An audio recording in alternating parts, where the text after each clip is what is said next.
প্রিয় BA third সেমিস্টারের যারা সাপ্লিমেন্টারি এক্সাম দেবে পলিটিক্যাল সায়েন্সের, রাষ্ট্রবিজ্ঞানের, তাদের জন্য আজকের এই ভিডিওটি অত্যন্ত গুরুত্বপূর্ণ। কারণ আজকের এই ভিডিওতে আমি তোমাদের ছোট যে প্রশ্নগুলো তোমাদের আসে 1 নম্বরের 15টি প্রশ্ন, সেই 1 নম্বরের 15টি প্রশ্ন কমন পেতে আজকের এই ক্লাসটি অত্যন্ত গুরুত্বপূর্ণ তোমাদের জন্য। আজকের এই ক্লাসে আমি আলোচনা করব তোমাদের ছোট প্রশ্ন এবং তার সাথে উত্তরগুলো নিয়ে। তো চলো এক এক করে আমরা দেখে নিই আমাদের কী প্রশ্ন রয়েছে এবং তার উত্তরও বা কী রয়েছে। তোমাদের এই পেপারটিতে আমি বড় প্রশ্নের সাজেশন অলরেডি দিয়ে দিয়েছি, তোমরা সেই প্রশ্নগুলো দেখে নেবে এবং তোমাদের জন্য স্টাডি মেটেরিয়ালও তৈরি করা রয়েছে।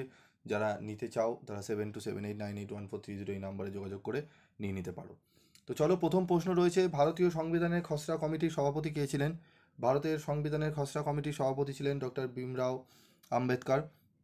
মৌলিক অধিকার বলতে কী বোঝো? মৌলিক অধিকার বলতে বোঝায় নাগরিকের সেই সমস্ত অধিকার ও সুযোগ সুবিধা যেগুলি সুস্থ জীবনযাপনের এবং ব্যক্তিত্বের পূর্ণ বিকাশের জন্য একান্ত প্রয়োজন, যেমন স্বাধীনতার অধিকার।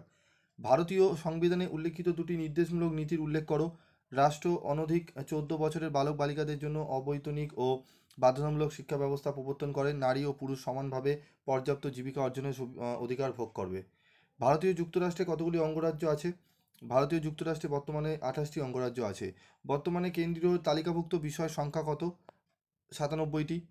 ভারতের সংবিধানের কোন কোন ধারায় জরুরি অবস্থার কথা বলা হয়েছে? ভারতের সংবিধানের 352 নং ধারায় জাতীয় জরুরি অবস্থা, 356 নং ধারায় রাজ্যের শাসনতান্ত্রিক অচলাবস্থা এবং 360 নং ধারায় আর্থিক জরুরি অবস্থার কথা বলা হয়েছে। লোকসভা ও রাজ্যসভার যৌথ অধিবেশন কে আহ্বান করেন? লোকসভা ও রাজ্যসভা যৌথ অধিবেশন আহ্বান করেন লোকসভার স্পিকার বা অধ্যক্ষ। হাইকোর্টের বিচারপতিদের কার্যকালের মেয়াদ কত? হাইকোর্টের বিচারপতিদের কার্যকালের মেয়াদ হলো 62 বছর বয়স পর্যন্ত। ভারতীয় সংবিধান সংশোধনের কতগুলি পদ্ধতি আছে? ভারতীয় সংবিধান সংশোধনের 3টি পদ্ধতি আছে।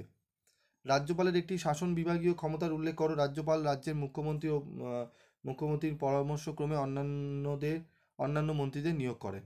রাজ্যের আইনসভার দুটি কক্ষের নাম কি? দুটি কক্ষ হলো বিধানসভা ও বিধান পরিষদ। ভারতের দুটি আঞ্চলিক দলের নাম লেখো। ঠিক আছে, উত্তর দেখে নাও তোমরা। তামিল মানিলা কংগ্রেস, বহুজন সমাজ পার্টি।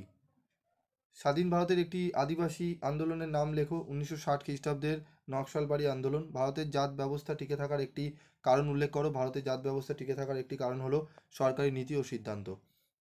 ভারতের যে কোনো দুটি নির্বাচনী সংস্কারের উল্লেখ করো। কোনো প্রার্থীর বিরুদ্ধে আদালত অপরাধের বিষয়ে অভিযোগ গঠন করলে সেই প্রার্থীকে নির্বাচনে প্রতিদ্বন্দ্বিতা করা যাবে না। প্রার্থীদের নামের তালিকা মালিকানাধীন সম্পদের সত্য সঠিক বিবরণ প্রদান করতে হবে।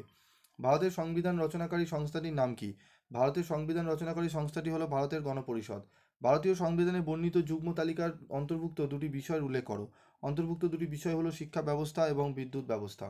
কত সালে প্রস্তাবনাতে সমাজতন্ত্র শব্দটি সংযোজিত হয়? 1976 সালে প্রস্তাবনাতে সমাজতন্ত্র শব্দটি সংযোজিত হয়। ভারতীয় সংবিধানে উল্লিখিত একটি মৌলিক কর্তব্যের উল্লেখ করো।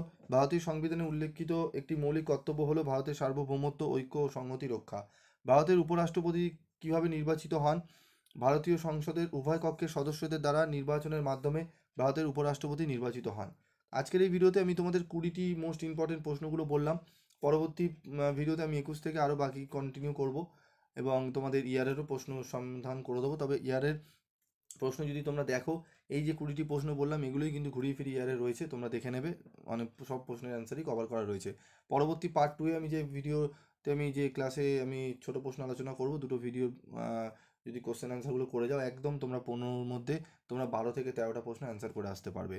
তো আজকের মতো ভিডিওটি শেষ করব, দেখা হচ্ছে পরবর্তী ভিডিওতে। সকলে ভালো থাকবে, সুস্থ থাকবে এবং অবশ্যই পিবি স্টাডি ক্লাসের সঙ্গে যুক্ত থাকবে।